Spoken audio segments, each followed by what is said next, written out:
তারপরে আল্লাহ সুবহানাহু ওয়া তাআলার কি অশেষ রহমত তিনি সন্ধ্যা পর্যন্ত রয়ে গেলেন। আমার বাড়িতে কিতাবপত্র ছিল, সেটা বুখারী মুসলিম আর অন্য হাদিসগুলোতে পড়বেন।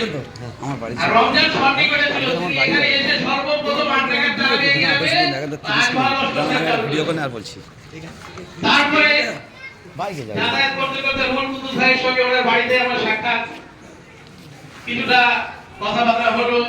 তারপরে রুহুল কুদ্দুস ভাইকে আমরা দাওয়াত দিয়েছিলাম, যেটা আপনি কোরআনের হাফেজ, আপনি যদি এই রাস্তায় চলে আসেন আপনি আরো ভালোভাবে জিনিসটাকে বুঝতে পারবেন। তা আল্লাহর রহমত, আল্লাহ সুবহানাহু ওয়া তাআলা আজকে রুহুল কুদ্দুস নাদভী সাহেবের মাধ্যমে আশপাশের গ্রামেতে দাওয়াতি কাজ বাড়ি বাড়িতে পৌঁছে দিয়েছেন এবং এখানে অনেক চাপের মধ্যে থেকেও তিনি এই কাজটা করতে পেরেছেন। আর আমরা যে যেখানে আছি, যতটুকু যারা সহযোগিতা করতে পেরেছে তারা খুবই সৌভাগ্যবান। কারণ আল্লাহ সুবহানাহু ওয়া তাআলার মসজিদ, ওয়ান্নাল মাসাজিদা লিল্লাহি ফালা